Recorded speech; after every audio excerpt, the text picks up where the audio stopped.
இப்போ நினைவு வச்சுக்கங்க, பாரத கதையில் கிருஷ்ண பரமாத்மாவே பார்த்து கொஞ்சம் அப்படி பயப்படுற மாதிரி இருக்கிற ஒரு பாத்திரம் உண்டு தெரியுமா? கிருஷ்ண பரமாத்மாவே கொஞ்சம் அஞ்சு நிற்கிற மாதிரி ஒரு பாத்திரம் உண்டு. யார் தெரியுமா? விதுரன். விதுரன் யார் தெரியுமா? அதாவது மூத்தவன் திருதராஷ்டிரன், அடுத்தவன் பாண்டு, அடுத்தவன் விதுரன். 3 பேருக்கும் ஒரு அப்பா, 3 பேருக்கு 3 அம்மா. ஞாபகம் வச்சுக்கோங்க. இதில் அந்த திருதராஷ்டிரனுடைய பிள்ளைகள் தான் 100 பேர். யார்? துரியோதனன் தொடங்கி விகர்ணன் வரைக்கும் 100 பேர். ஒரே ஒரு பெண் பிள்ளை உண்டு, துச்சலை அவ பேர். அப்படியே பாண்டு, அவருக்கு 2 மனைவி. யார்? குந்தி, மாத்ரி. 3ஆவதாக பிறந்தவர் தான் விதுரன். அம்மா தான் வேறு. அது மூலக்கதை சொன்னால் நேராகும், பார்த்துக்குங்க நீங்கள் போய். ஏன் கிருஷ்ண பரமாத்மாவே கொஞ்சம் அஞ்சினார் தெரியுங்களா? ஏனென்றால் விதுரன் உண்மையின் வடிவம். ஞாபகம் வச்சுக்கோங்க, உண்மைன்னா உண்மைதான், தர்மம்னா தர்மந்தான். அவனுடைய தர்மத்துக்கு முன்னால் யாருக்கிட்ட அவர் அஞ்சுவாங்க? சில பேர்கிட்ட நம்ம கிட்ட போய் பேச பயப்படுவோங்க. அவன் கெட்டது செய்வாங்கிறதுக்காக இல்லை, அவனுடைய உண்மை ஜுவாலையிட்ட நம்ம நெருங்க முடியாது. அரக்கு மாளிகையில் வச்சு அத்தனை பேர்த்தையும் கொள்றதா எல்லோரும் முடிவு பண்ணிவிட்டு விதுரனையும் அனுப்புகிறாங்க. அவங்கள கொண்டு அரக்கு மாளிகையில் விட்டுட்டுவான்னு. அரக்கு மாளிகையில் கொண்டு பாண்டவர்களையும் குந்தி தேவியும் அவங்க அம்மாவையும் விட்டுட்டு போகிற போக்கில் ஒரு வார்த்தை சொல்லிட்டு போகிறாங்க. விதுரன் செய்கிறது தப்புன்னு தெரியுது, தப்புனாலும் அண்ணன் சொன்னது செஞ்சுதாகணும். மந்திரி ஒரே ஒரு வார்த்தை சொல்கிறான், காடு தீப்பிடிக்கும் போது எலிகள் தப்பித்து கொள்ளும். முடிச்சு போயிட்டான். இதுதான் ஒரு கோடு வேர்டு, பாஸ்வேர்டு. நல்லா சொன்னான். காடு தீப்பற்றெறியும் போது காட்டெலிகள் தப்பிவிடும். இதை தர்மன் சிந்திச்சுக்கிட்டே இருக்காங்க. அந்த அரக்கு மாளிகை எதில் கட்டப்பட்டு தெரியுமா? அரக்கு, சூடம், சாம்பிராணி எதெல்லாம் தீப்பிடிக்குமோ அதில் கட்டி வச்சு இவங்களை கொல்ல பார்த்தான் துரியோதனன். அப்படி நெருப்பு வச்ச போது, நெருப்பு பிடிச்ச போது தர்மன் தடார்னு பீமன்ட்டு சொன்னான்டே, எங்கேயோ ஒரு இடத்துல சொர்க்கம் இருக்குடா, தட்டி பாருங்கடான்னு சொன்னே தரையை அடித்து பார்க்குறான். பீமை அடித்து உடைக்கிறான். ஒரு இடத்துல கீழே சுரங்கம் போகுது. அம்மாவை தூக்கி தோளில் போட்டு, தம்பிகளை தூக்கி தோளில் போட்டு அது வழியாக தப்பிச்சு போகிறாங்க. எலிகள் தப்பித்து கொள்ளுங்கிற ஒரு வார்த்தையை அவன் சொன்னான். அது மட்டும் இல்லை, தூது வந்த கிருஷ்ண பரமாத்மா அவர்கிட்ட இருக்கக்கூடிய வில்லை முறிக்கிறதுக்காக தான் அவர் வீட்டில் போய் தங்குறார். அதுவே பெரிய ஆச்சரியம். இதெல்லாம் படித்து பின்பற்றி நடந்தவர்கள் தான் ஜெயிச்சு காட்டியிருக்காங்க. ஹரிச்சந்திரனுடைய கதை என்னங்க? நீ கொடுத்த பொருளை இல்லைன்னு சொல்லு. விஸ்வாமித்திரர் சொல்கிறார், இல்லைன்னு சொல்லு, உனக்கு எல்லாம் திருப்பி தர்றேன். ஏங்க கேள்விப்பட்டிருக்கோமா? எப்படி நாட்டை இழந்து, வீட்டை இழந்து, மனைவி இழந்து, மகனை இழந்து, அத்தனையும் இழந்து சுடுகாட்டில் காப்படி அரிசிக்கும், அதுவும் வாக்கரிசி, அதைத்தான் எடுத்துக்கணுமா, அரிசிக்கும் நெத்திக்காசுக்குமாக ஒரு மாமன்னன், காசி ஆண்ட மாமன்னன் நிற்கிறான்னா அவன் கையில் அந்த நெருப்பு கோலை வச்சுக்கிட்டு அழுகிறாங்க. காளி, நீ என் கனவில் தோன்றுகிற போதெல்லாம் நான் உன்னை வணங்குவேன். ஒரு நாளாவது சொன்னேன், பாவி, செங்கோலை பிடிக்கக்கூடிய நீ ஒரு நாளைக்கு பிணம் சுடும் கோலை பிடிக்க போகிறாய். நீ கேண்டி சொல்லலை. நான் உண்மையாக நடந்தது தப்பான்னு கேட்குறாங்க. இந்த பார்த்துக்கிட்டு இருந்தவன் கதறிடுவான். அப்படியே இந்த கதறல் என்ன தெரியுமா? கடைசியில் அவனுக்கு எல்லாம் கிடைக்குது. எல்லாரும் அவனுடைய புகழை, அதாவது உரசி பார்த்தா தான் தங்கம்னு தெரியுது. இப்போ நான் போட்டிருக்க மோதிரத்தை தங்கமான ஐயா கேட்குறாரு. என்ன ஐயா என்னை தங்கமானு அப்படி நான் நினைக்கக்கூடாது. தங்கம்தான்னு சொல்கிறதுக்கு நான் உரசி காமிச்சேன்னா ஆமாம் ஐயான்ட்டு போகிறாருன்னா அப்போ என்ன தெரியுங்களா? இது உண்மைதான் சொல்லுவதற்காக அவங்க அதை சொல்லி காட்டுறாங்க. அந்த காலத்தில் கணவன்மார்கள் சில நேரத்தில் மனைவி உடல் நலம் இல்லையனால அல்லது அவளுக்கு பிரசவ நேரத்துலையோ வேறு பெண்களை நாடி போகிறது வழக்கம். பரத்தையர் பிரிவுன்னு பேர் அதுக்கு. மாதவியிட்ட கோவலன் போனான்னு சொல்கிறோம்ல, இப்படி போனவன் வீட்டுக்கு வந்தால் அந்த அம்மா எப்படி வரவேற்கும்? அவனை ஆராத்தி எடுத்து நெத்தியில் பொட்டு வச்சா வரவேற்கும்? என்னத்தையாவது தேடும் அடிக்கிறது. எங்கே வச்சேன்னு தெரியலையே அப்படின்னு. இவன் வர்றான் உள்ள, கதவே திறக்கலை. வாயில் மறுத்தல்மா அதுக்கு பேர். உள்ளே வந்தானா வாசல் நிப்பாட்டிக்கிட்டு எங்கே போனேன் அப்படின்னு இந்த அம்மா. எங்கே போனோம்னு எப்படி சொல்லுவேன்? சரி, போன இடத்துல பாட்டு பாடினியான்னு கேட்டா மனைவி. இவனுக்கு பெருமை தாங்க முடியல, நம்ம பாட்டு அதை கேட்டிருக்கா போல் இருக்கு. ஆமாம் அப்படின்னு பெருமையாக சொன்னான். நினச்சேன் அப்படின்னா. என்ன நினச்சேன்? ராத்திரி 12 மணிக்கு ஒரு சத்தம் கேட்டது, காட்டில் பேய் அழுகுதுன்னு எங்கள் அம்மா சொன்னான்.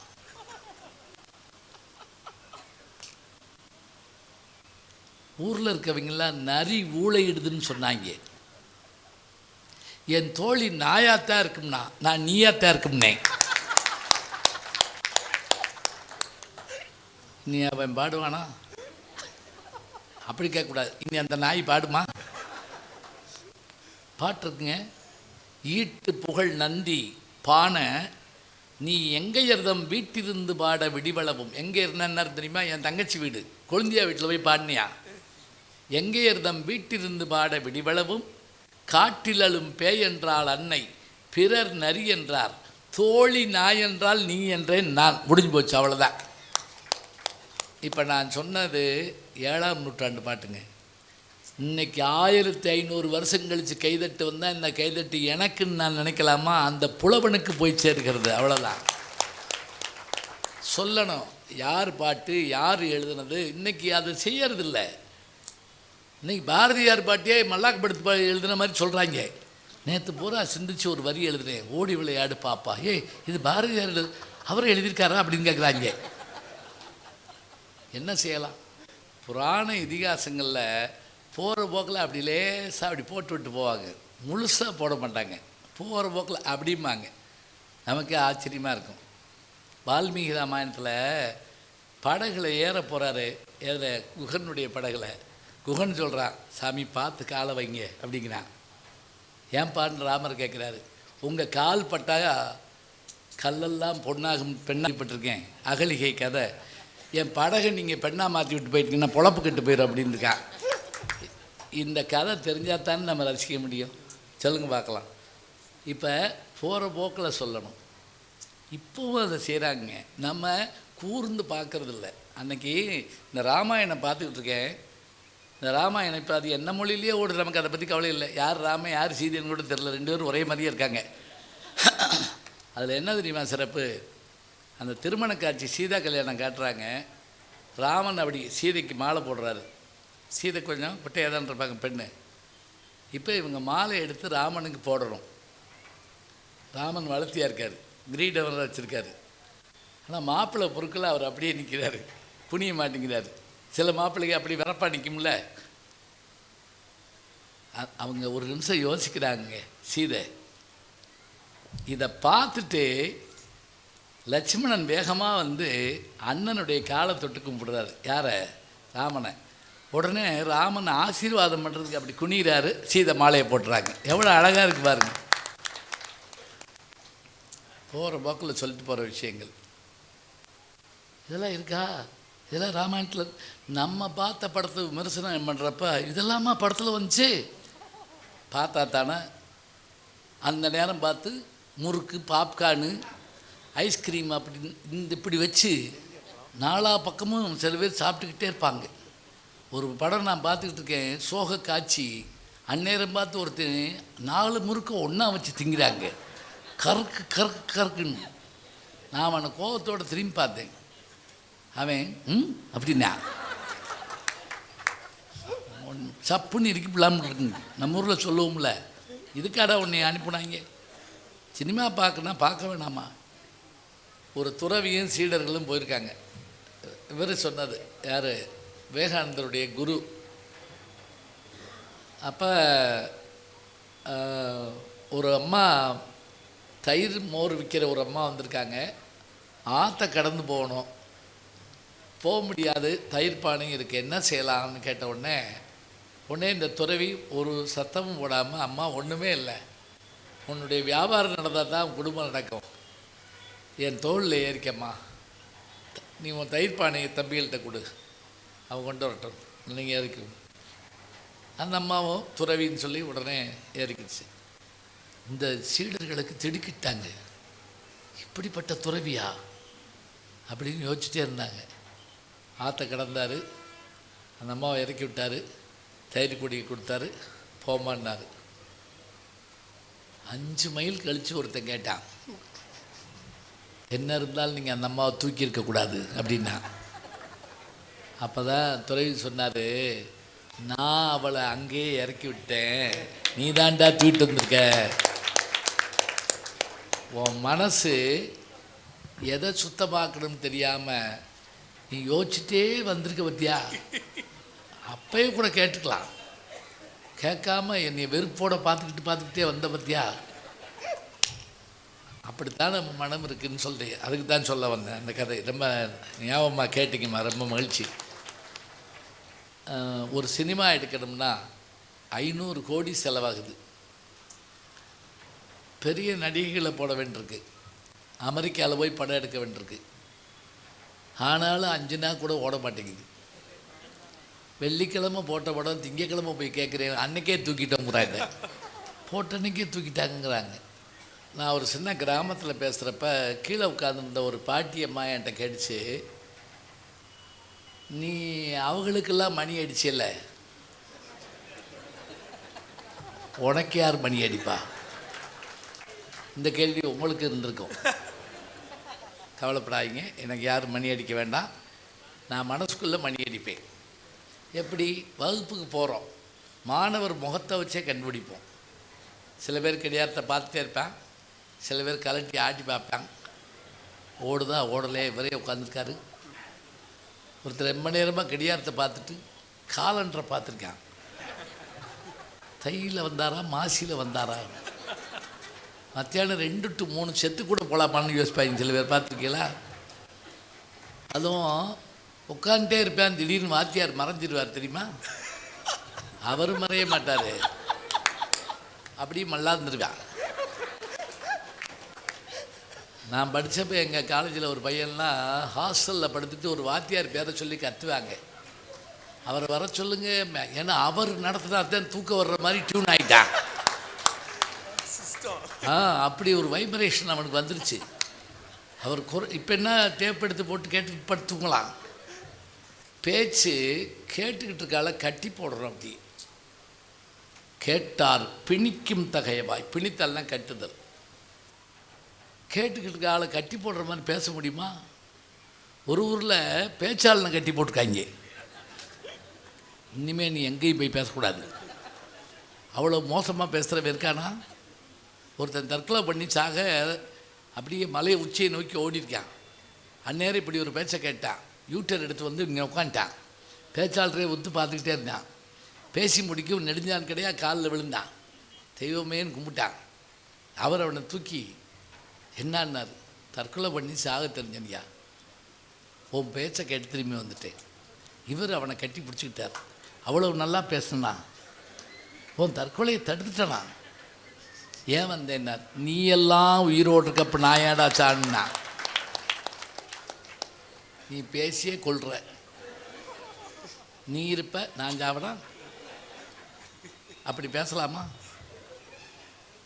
நல்ல பேச்சு நம்மளை ஈர்க்கணும். இந்த பாருங்கள், எத்தனை முக மலர்னு சொல்கிறோம்லங்க, அப்படியே மலர்ற மாதிரி அந்த அந்த உள்ளத்துக்குள்ளே இருக்கக்கூடியது. கடவுள் கூட சிரித்த முகமாக இருக்கிற கடவுளை பார்த்தா சந்தோஷமாக இருக்கும். சின்ன பிள்ளையாக இருக்கப்ப கதை படிக்கிற மாதிரி சந்தோஷம் ஏதாவது உண்டா? கதை கேட்போம் தெரியுமா? ஒரு காலத்தில் கதை சொல்கிறதுக்கு வீட்டில் பாட்டிகளும் தாத்தாக்கள் இருந்தாங்க. இப்போ அவங்களாம் எங்கே இருக்காங்கன்னு நமக்கு தெரியும். சுந்தர் பிச்சை உலகத்திலேயே அதிகமான சம்பளம் வாங்கக்கூடிய, இந்தியர்களில் அதிகமாக சம்பளம் வாங்கக்கூடிய ஒருத்தர் சுந்தர் பிச்சை, கூகுள் நிறுவனத்தினுடைய சிஇஓ. எவ்வளோ 2000 கோடியோ 3000 கோடியோ சொல்கிறாங்க. அவர் சொல்கிறாரு, என்னுடைய அவர் சென்னையில் படித்தவர், என் வளர்ச்சிக்கு காரணம் நான் சிறுபிள்ளையாக இருக்கும்போது என் தாத்தா பாட்டி மடியில் இருந்து கதை கேட்டேன். இதுதான் முக்கியம். கதை சொல்லிகிட்டே வந்து சஸ்பென்ஸாக நிறுத்துவாங்க. அந்த இளவரசியை போதும் தூக்கிட்டு போயிடுச்சு. ஐயோ பாட்டி, அப்புறம் நாளைக்கு சொல்கிறேன். நமக்கு அதுக்குள்ளே நம்ம படுற பாடு, இளவரசி என்னானா பூதம் என்னாச்சு, 2 பேரையும் நம்ம பார்த்ததில்லைங்க. ஆனால் அவங்க சொல்கிற போதே நமக்குள்ளே மனசுக்குள்ளே அத்தனை கற்பனை உண்டாகும். ரொம்ப அருமையான விஷயங்களை நம்ம தெரிஞ்சுக்கணும். இலக்கியங்களுடைய இனிமைத்தன்மை என்ன அப்படின்னா, அதில் சில ஜாலங்கள் காட்டுவாங்க.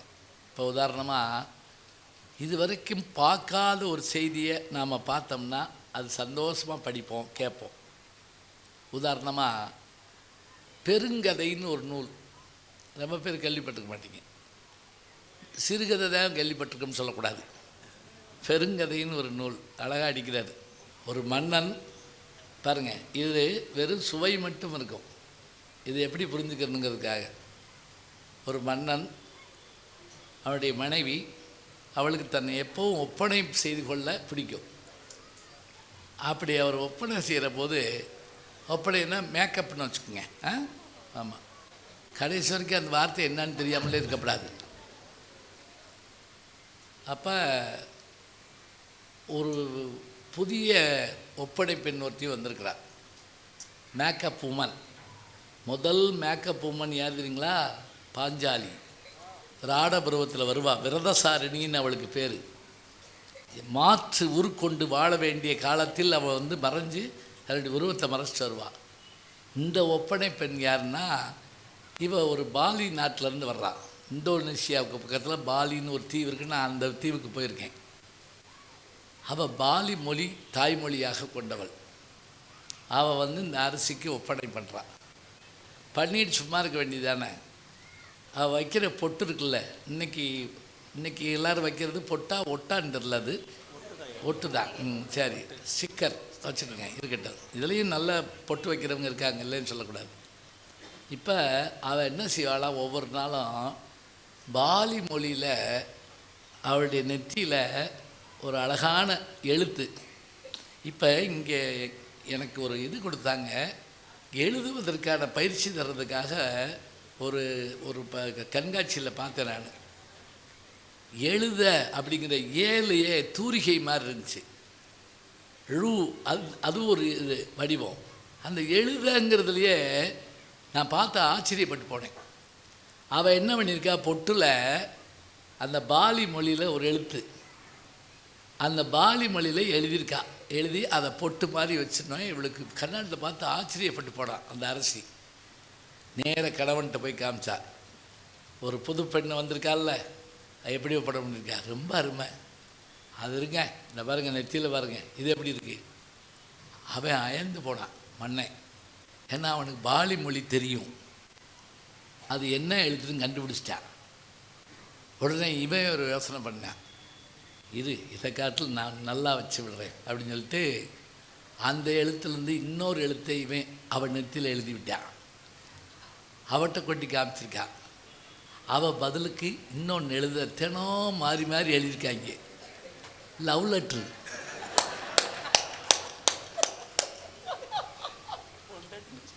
இவ தினம் போய் பாரு, உலகத்திலேயே மனைவி நெத்தியில் காதல் கடிதத்தை ஒருத்தர் எழுதி அதை அவள் பெருமையாக தூக்கிட்டு போயிட்டு வந்திருக்கான்னு சொன்னால், இதை இப்படியும் இருக்குது அப்படின்னு சொல்கிற ஒரு விஷயத்தை பார்க்குறோம். அப்போ பாருங்கள், அங்கே வேறு ஒன்றும் இல்லை, போகிற போக்கில் வரக்கூடிய அந்த செய்தி தான் இது. நம்ம ஒரு வித்தியாசமாக எடுத்துக்கிறோம், பார்த்த உடனே படிச்சுட்டு சந்தோஷப்படுறோம்.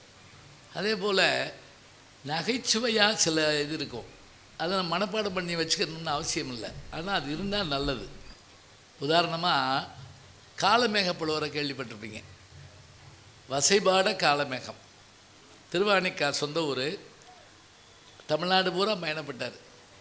கோவம் வந்தால் அப்படி வைவார், கோவம் வந்தால் தான் நல்ல பாட்டில் வைவார்.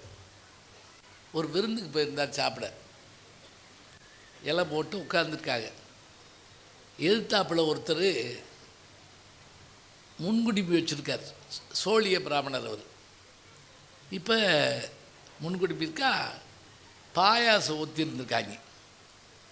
அந்நேரம் பார்த்தா அவர் முன்குடிமை வந்து இலையில் விழுந்துருச்சு. அவர் அதை பற்றி கவலைப்படல, நல்லா பிசைஞ்சு அப்படின்னார். ஏத்தாப்பில் இருக்க மூஞ்சில் பூரா பட்டுருச்சு. பல பேர் தொடச்சிட்டு சாப்பிட்டேன், இதெல்லாம் எங்களுக்கு சர்வசாதாரணம் அப்படின்ட்டா. காலமேகம் முகத்தில் பட்டோடனே அவர் கோபம் தாங்க முடியல. சாப்பிட்றப்ப நாகரீகமாக சாப்பிட வேணாம். இந்த பாருங்க, சாப்பிட்ட இலைய ஏன் இப்படி மூடுறோம்? இப்படி மூணுனா மங்களம்ங்கிறோம், மங்களம் தாங்க. ஆனால் உண்மை என்ன தெரியுமா, இப்படி மூடுறப்ப அதில் இருக்க சின்ன பருக்க கூட நம்ம மேலே படட்டும்னு நம்ம பக்கம் வச்சுக்கிறோம். இப்படி மூடினா எத்தாப்பில் இருக்க மேலே பட்டுருங்க. அதான் காரணம்.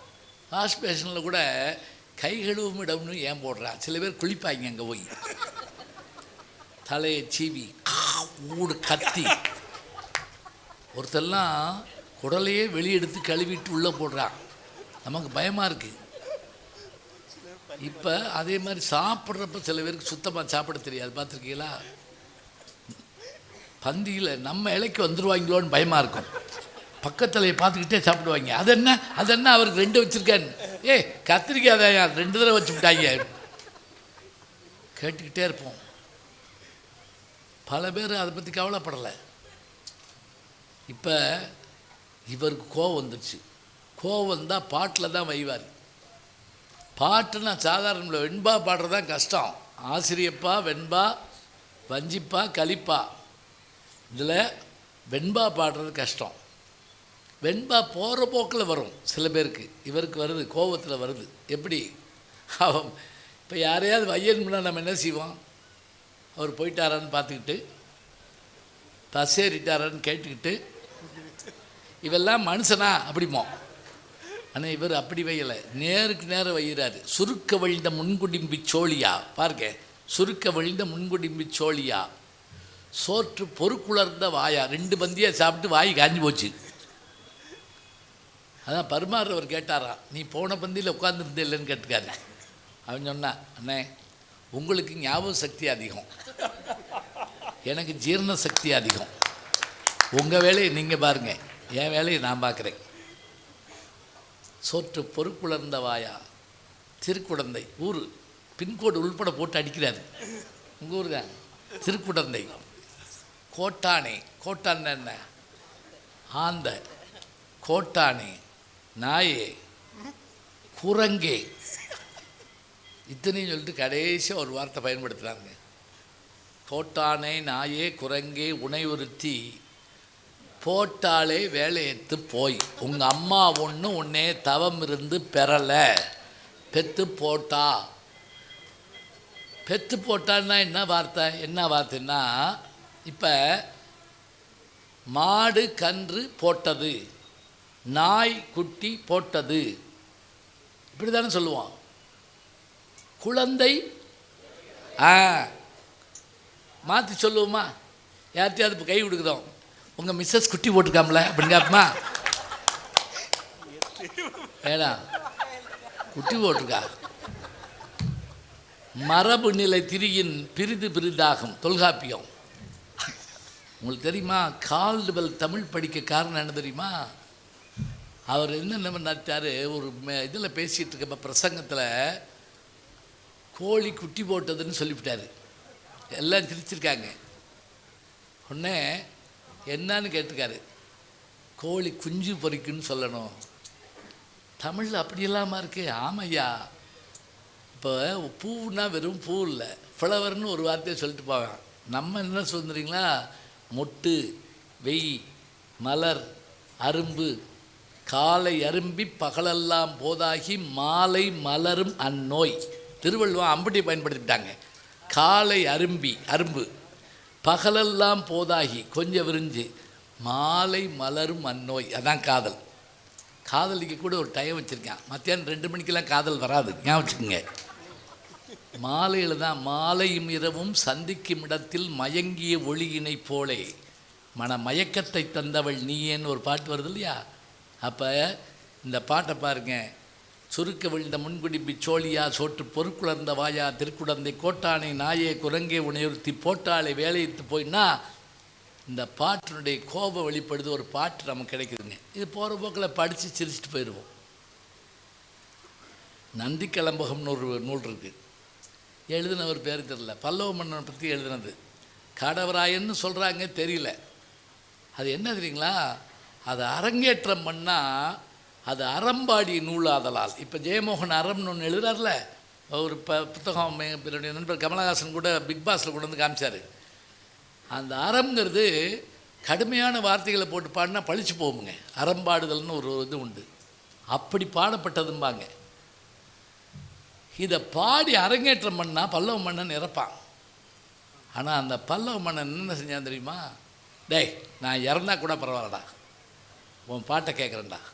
அப்போ அவன் சொன்னானா, விறகு கட்டைகளை அடிக்க அது மேலே படுத்துட்டு தான் கேட்கணும், இது இயற்றி முடிஞ்சோடனே அது எரிஞ்சிடும், பரவாயில்லையான்னு கேட்டிருக்கான். பரவாயில்லைன்னு கேட்டு உயிரை ஈந்தான்னு நம்ம வரலாற்றில் படிக்கிறோம்ங்க. சரிங்களா? கலம்பகம் என்பது பல மலர்களை ஒன்றாக கூட்டிய கதம்பம் போன்ற பாடல்களை கொண்டது. எழுதட்டும், பரவாயில்ல. ஆனால் எங்கேருந்து பெற்றோம்னு சொல்லணும், எங்கேருந்து பெற்றோம்னு சொல்லணும். இப்போ இதில் பாருங்கள், இதெல்லாம் என்ன அப்படின்னா இனிக்க, ரசிக்க, ருசிக்க போகிற போக்கில் பாட்டு எழுதுவாங்க. ஒரு மடாதிபதி கட்டில் படுத்திருக்காரு, இந்த ஊஞ்சலில் படுத்திருக்காரு திருவாவடுதுறையில்.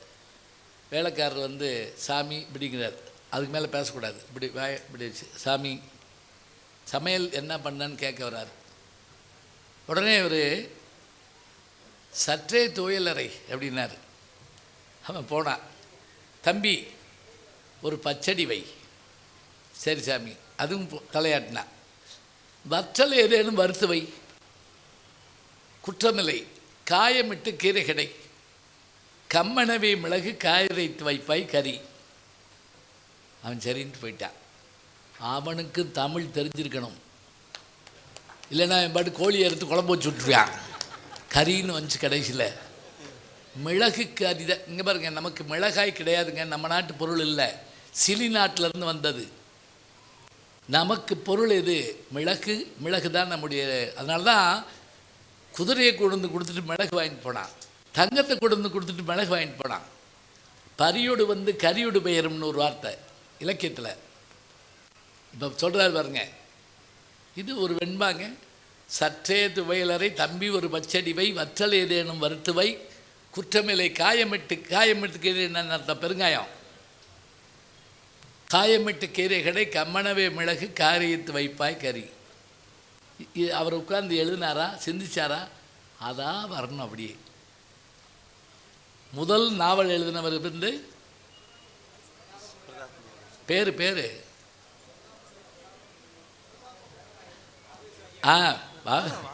முன்சி வேதநாயகம் பிள்ளை. 1879 புத்தகம் வாங்கிக்கிங்க. வந்து 1879 முதல் நாவல் பிரதாப முதலியார் சரித்திரம். அவர் திருவாவடுதுறை ஆதீனத்தை. ஐயா சொல்லுங்கள், வந்து வாங்கிக்கிங்க, நான் தரேன். இந்த ஃப்ளோ கெட்டு போயிடாருக்கு தான். உங்கள் முகமெல்லாம் பார்த்து வச்சுருக்கேன், நான் கொடுத்துட்டு தான் போவேன். இருங்க, திருவாவடுதுறை ஆதீனத்தை பார்க்க வந்தாருக்கேன்.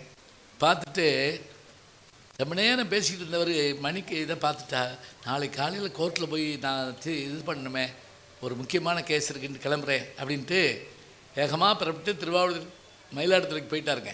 மாயூரத்துக்கு போயிட்டார். போயிட்டு ஒரு கடிதம் எழுதுறாருங்க. சூர் வந்து வணங்கு சுப்பிரமணிய தேவே. 2 அட்ரஸ். சூர் வந்து வணங்கு சுப்பிரமணிய தேவே. நேர் வந்து நின்று கண்டு நேற்று ராத்திரியே மீண்டேன். ஊர் வந்து சேர்ந்தேன், எந்தன் உளம் வந்து சேர காணோம். 6 வந்து சொல்லியும் கேளேன், அதனை இங்கே அனுப்புவாயே. இந்த பாரு, நான் என் பையன் வச்சுட்டு வந்துட்டேன், செருப்பு வச்சுட்டு வந்தேன்னு சொல்லணும்ல. ஐயா, உன் கூட தமிழ் பேசிக்கிட்டு இருந்ததுனால என் மனசை வச்சுட்டு வந்துட்டேன்யா, நீங்கள் அதை யார்ட்டையாவது கொடுத்து விடுங்கய்யா. என்ன அழகான வார்த்தைகள். எவ்வளோ பேர் படிச்சிருக்கோம்? பிரதாப மதியார் சரித்திரமே எத்தனை பேர் படிச்சிருக்கோம் சொல்லுங்கள் பார்க்கலாம். முதல் நாவல் மட்டும் இல்லைங்க. நாங்கள் டெல்லிக்கு பட்டிமன்றம் போகிற போது ரயிலில் போவோம். அப்போ ஒருத்தரை வாசிக்க சொல்லி கேட்போம். முதல்ல படுத்திருந்தவள்ள எங்களை வஞ்சிக்கிட்டு இருந்தாங்க.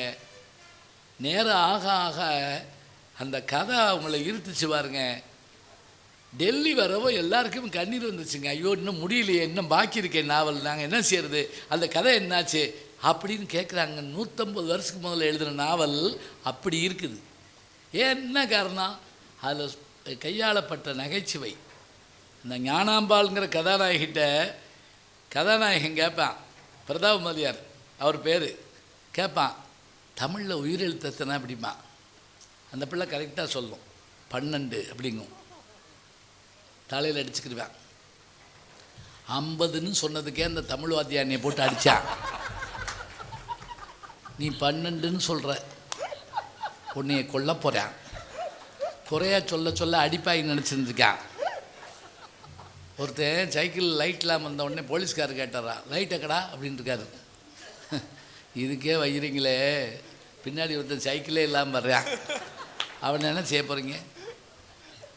பிரதாப் மதியார் சத்திரம் இப்படியே தாங்க ஓடும். இப்போ பாருங்கள், நகைச்சுவை இருக்குது, அதை படிக்கணுங்கிற ஆர்வம் இருக்குது. ஒரு கதையினுடைய மர்மம் சில நேரங்களில் நம்மளை அதை அந்த கடைசி பக்கம் என்ன, அந்த கடைசி பக்கம் என்ன அப்படின்னு யோசிக்க வைக்குது.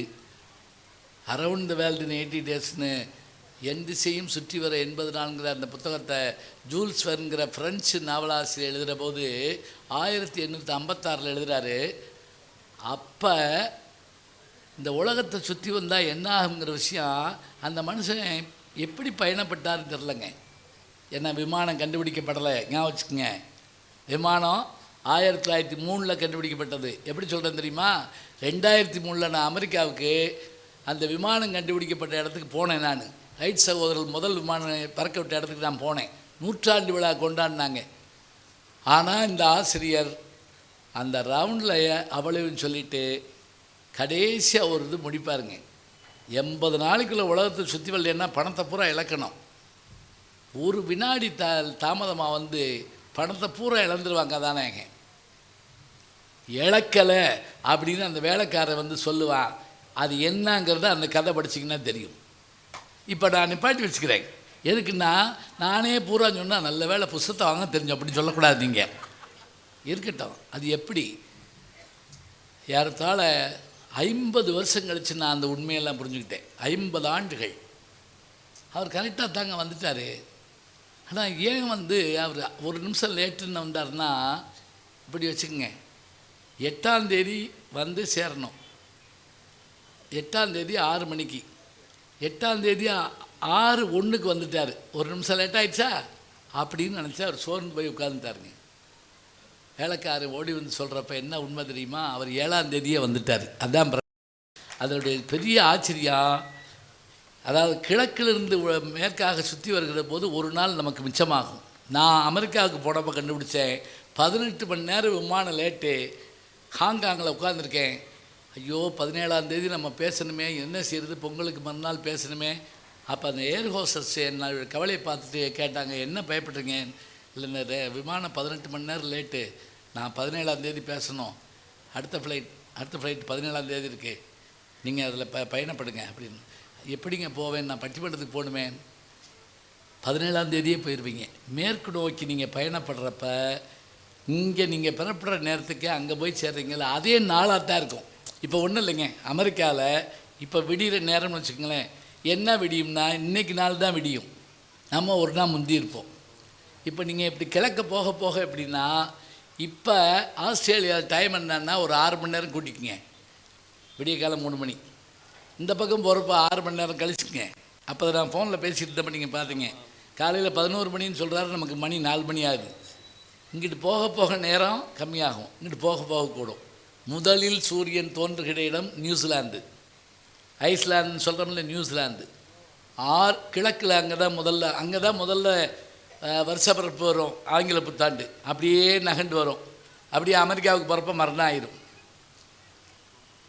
இதெல்லாம் ஒவ்வொன்றா படிக்க நொறுக்கு தீனி மாதிரி லேசாக கேட்டுக்கிறோம், தெரிஞ்சுக்கிறோம், பார்த்துக்கிறோம், சிரிக்கிறோம், அதிர்றோம், பயப்படுறோம், ஒவ்வொன்றா பார்க்குறோம்.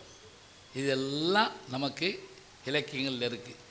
ஏன் காந்தியடிகள் தன்னுடைய வாழ்நாளெல்லாம் ஹரிச்சந்திரனுடைய கதைப்படி நடந்தார், ராமனுடைய வார்த்தைப்படி நடந்தார். அவர் படித்தது கீதையாக இருக்கலாம், ஆனால் ராமராஜ்யம் வேண்டுமென்று அவர் நினைத்தார். காந்தியடிகளை பார்க்குறோம். நம்ம ஊரில் இப்போ நான் வர்ற போது வஉசியினுடைய படங்க, கப்பலோட்டி தமிழன் வஉசியினுடைய படத்தை ஒருத்தர் கொடுத்தாரு. அப்படியே கையெடுத்து கும்பிட்டேன். ஏன் தெரியுமா? எந்த கப்பல் மூலமாக ஆங்கிலேயன் நம்மை அடிமை செய்தானோ அதே கப்பல் மூலமாக அவனை இந்த நாட்டை விட்டு விரட்ட வேண்டுமென்று சிந்தித்த ஒரே தமிழன் வஉசி. அதனால தான் ஒருத்தன் கவிதை எழுதுனா, கிழிந்து கிடந்த இந்தியாவை 456 தேசங்களாக கிழிந்து கிடந்த இந்தியாவை தைக்க வந்த ஓர் ஊசி வஉசி அப்படின்னா. என்ன அழகாக இருக்கு பாருங்க.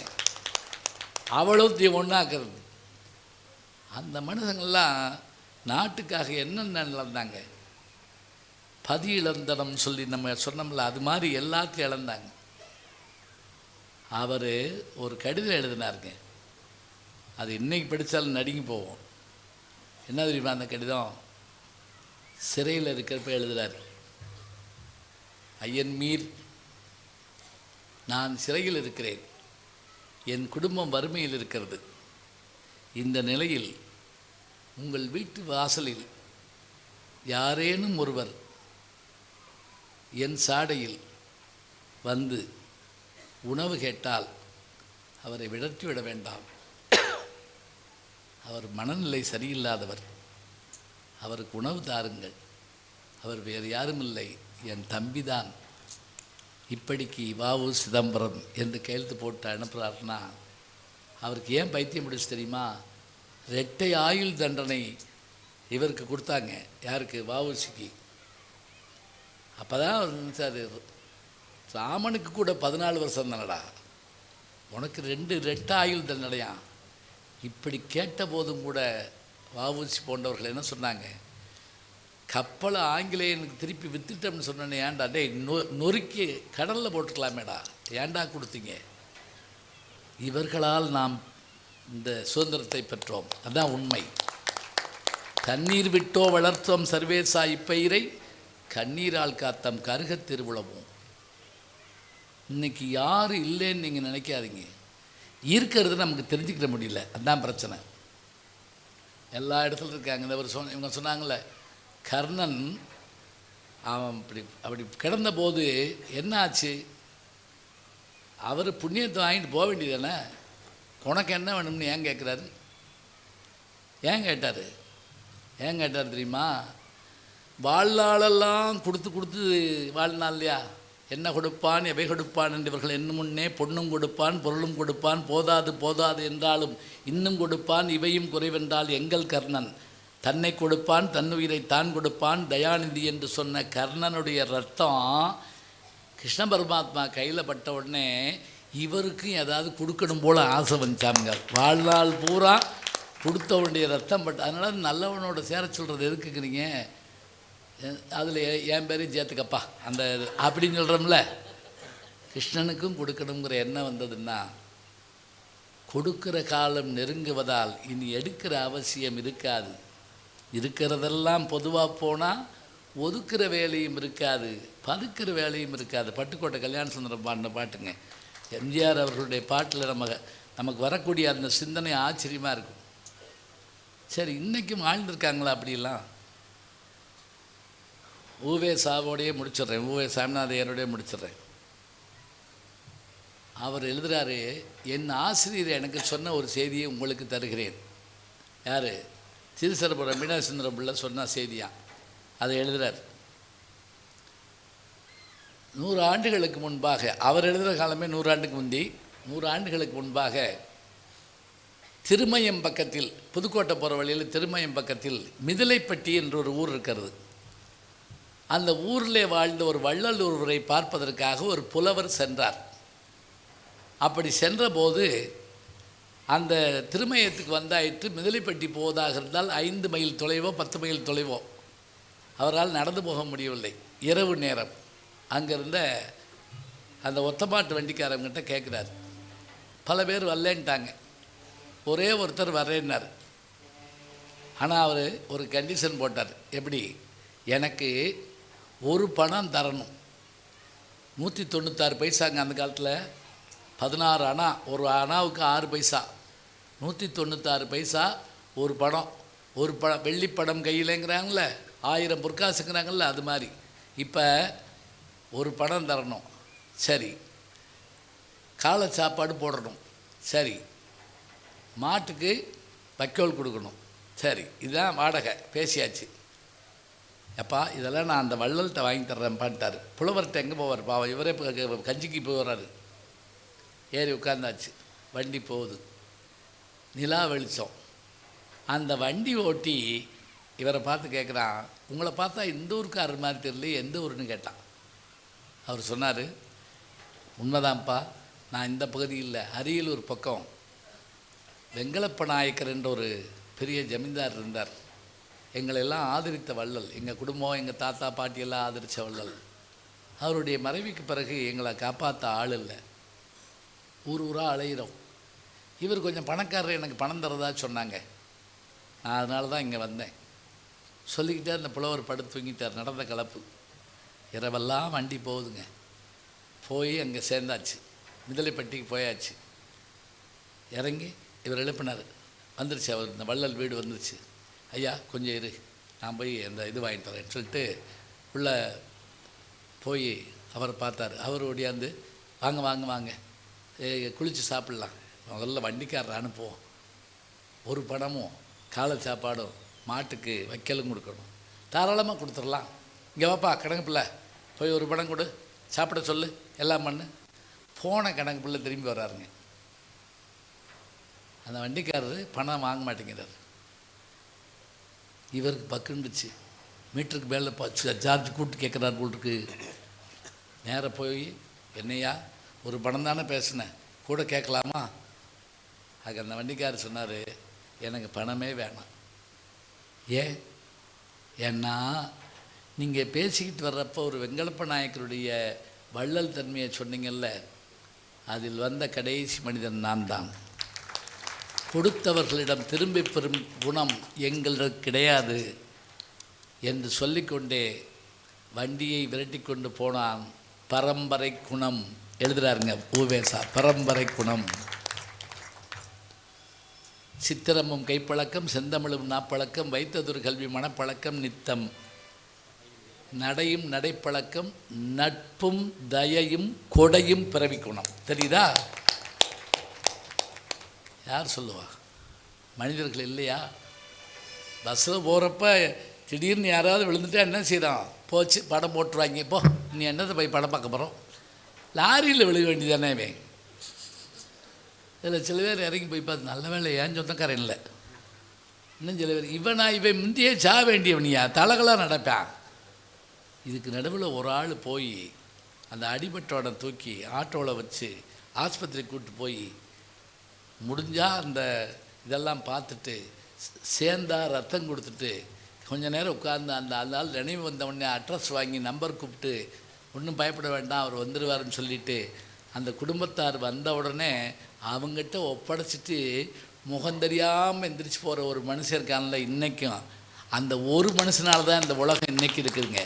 பண்புடையார் பட்டுண்டு உலகம், அது இன்றையில் மண்புக்கு மாய்வது மண் என்று திருவள்ளுவர் சொல்கிறாருன்னு சொன்னால், நல்லவர்கள் படிக்கிறார்கள், நல்லவர்கள் படைக்கிறார்கள், நல்லவர்கள் வாழ்கிறார்கள், நடக்கிறார்கள். அப்படி நடந்தால் என்ன லாபம்னு நீங்கள் கேட்குறீங்களா? என்ன லாபம்? என்ன ஒன்றும் இல்லைங்க. ஜிடி நாயுடு படம் எடுக்க போகிறாங்க. அவருடைய வாழ்க்கை வரலாறு, கோயம்புத்தூரில் இருந்தவர் ஜிடி நாயுடு. என்ன அவர் வாழ்க்கையில் அவர் கடைப்பிடிச்சார்? ஒன்றும் இல்லை. அவர் நிறைய கருவி கண்டுபிடிச்சார். வெள்ளைக்காரன் வெறும் வரியாக போட்டு அவர் எல்லாத்தையும் உடைக்க வச்சுக்கிட்டான். அவர் ஒரு முறை அமெரிக்காவுக்கு கப்பலில் போனார், விமானம் கண்டுபிடிக்காத காலம். திடீர்னு கப்பல் தீப்பிடிச்சிருச்சுங்க. எல்லோரும் கீழே குதிச்சிருக்காங்க தண்ணிக்குள்ளே. கீழே சுறா மீன் அலைஞ்சிருக்கு. சுறா மீன்னா என்ன தெரியுங்களா? நீங்கள் டேஸ்ட்டாக சாப்பிட்ற சுறா மீன் நினைக்காதீங்க. அது இப்படி அடித்தா எப்படி அடிக்குன்னு தெரியுமா? இடுப்பு கீழே தின்னுட்டு போயிருங்க, 2 காலையும் கவிக்கிட்டு போயிடும், இடுப்பு கீழே வெட்டிடும். ஜாஸ்ன்னு ஒரு படம் வந்தது, 1, 2, 3 அந்த படம் வரிசையாக வந்தது. சுறாமீன் பற்றிய படம் தான் பூராமே. ஜுராசிக் பார்க் டைரக்டர் தான் அதை எடுத்திருந்தார். இப்போ சுறாமீன் கீழே மேலே தீ பிடிச்சிருக்கு. இவருக்கு யோசனை, நெருப்பில் சாவுமா நீரில் சாவுமா, எப்படின்னு சாகணும். நீர்லேயே சாவும் அப்படின்னு குதிச்சிட்டாருங்க. குதிச்சா சுற்றி சுற்றி அந்த சுறா மீனுக்கு ஒரு ஆற்றல் நடந்துறீங்களா, ஒரு துளி ரத்தம் விட்டால் 10 நாட்டிகள் தூரம், நாட்டிகள்ங்கிறது கிலோமீட்டர் தண்ணியில் 10 நாட்டிகள் தூரத்துலேருந்து வந்துருமாங்க சுறா மீனோட வாசத்துக்கு. இது ரத்தத்தோட வாசத்துக்கு. இப்படி குதிச்சாரில் சுறா மீன் இந்த பக்கம் சுற்றி அடிக்குது, இந்த பக்கம் சுற்றி அடிக்குது. இவர் மேலே ஒரு மீன் வந்து நிற்கலை, படலை, தொடலைங்க. இவருக்கு ஒரு யோசனை, ரொம்ப எலும்பாக இருக்குமே, அதனால் அவர் திங்கலையோ. அப்போ தான் அவர் மனசுக்குள்ளே ஒன்று வந்துச்சா, சே வாழ்நாளெல்லாம் நம்ம வந்து புலால் சாப்பிடாமல் இருந்தோம். புலால் சாப்பிடாத ஒருத்தனை இந்த உலகத்தில் எல்லா உயிரும் வணங்கும்னு சொல்லி திருவள்ளுவர் சொல்லியிருக்காரே, அது உண்மைதானோ? கொல்லால் புலாலை மறுத்தானை கைகூப்பி எல்லா உயிரும் தொழும்னு சொல்லி சொன்னால், நான் சாப்பிடாமல் இருந்தேன் புலாலை, என்னையே சாப்பிடாமல் இருந்துச்சு சுறா மீன் என்றால் வாழ்பவர்கள் இருக்கிறார்கள், நடப்பதை சொல்பவர்கள் இருக்கிறார்கள். நாம் இலக்கியங்களை படிப்பது வாழ்க்கையினுடைய கடைசி நேரத்துலையாவது கொஞ்சம் நல்ல குணம் வந்துட்டும்னு இருக்காதான். கடைசி நேரத்தில் கூட அந்த ஒரு நிமிஷம், சில பேருக்கு அந்நேரமும் வந்து தொலையாது, அதுதான் கஷ்டம். அம்புட்டு சொத்தையும் சேர்த்து வச்சு ஒருத்தர் என்ன பண்ண, அம்புட்டின் நகையாக தங்கம்மா மாற்றி யாருக்கும் சொல்லாமல் 5 பேக 4 பொண்ணு யாருக்கும் சொல்லாமல் அம்புட்டின் செவத்தில் வச்சு பூசிவிட்டான். பூசிட்டு பிள்ளைங்க வந்து பிரித்து கொடுக்க சொல்லி கேட்குறாங்க, முடியான்ட்டான். திடீர்னு என்னாச்சு, கை கால் இழுத்து வாய் பேச முடியல, எல்லாத்துக்கும் சொல்லி விட்டாங்க. அப்பா சொத்தெல்லாம் எங்கேன்றாங்க, ஈன்றேன் அந்த ஆள் ஈன்றான், புரியலை. அப்புறம் மூத்தவன் தான் கண்டுபிடிச்சு சொல்லியிருக்கேன், அப்பா வீட்டை விற்க சொல்கிறா. அவன் லூசு பேல பாருங்க, அப்பா வீட்டை விற்று எல்லாத்தையும் எடுத்துக்கிற சொல்கிறாரு. அதான் அது இவன் சொன்ன விளக்கத்திலே அவர் செத்து போனார். இந்த முட்டா பையெல்லாம் சேர்ந்து அந்த வீட்டை ரொம்ப குறைச்ச விலைக்கு விற்றாங்க. வாங்கினவன் இடித்து கோடீஸ்வரன் நானா. அதனால தான் நம்ம நடிகாருக்கு நல்கா திரவியங்கள் பம்புக்காம் பேக்காம் பரத்தையர்க்காம் கல்லுக்காம் காவுக்காம் கோவுக்காம் தீக்காகும் காணன் அப்படின்னு ஔவையார் சொல்கிறாருன்னு சொன்னால், படித்ததை நாம் படித்தபடியே நடப்போமே. ஆனால் ஒரு விஷயத்தில் நாம் நடந்தால் கூட இந்த உலகம் நம்மை பாராட்டும், உலகம் நமக்காக வாழ்த்தும். எனவே இலக்கியங்களை நாம் கற்பது இனிமைக்காக மட்டுமல்ல, இன்புற்று மகள மட்டுமல்ல, பின்பற்றி வாழவும் தான் என்று சொல்லி நல்ல வாய்ப்பை தந்த பெருமக்களை வாழ்த்து வணங்கி விடைபெறுகிறேன். நன்றி, வணக்கம். வாங்க, இந்த புத்தகம் 2 பேர் வாங்கிட்டு போயிருங்கய்யா.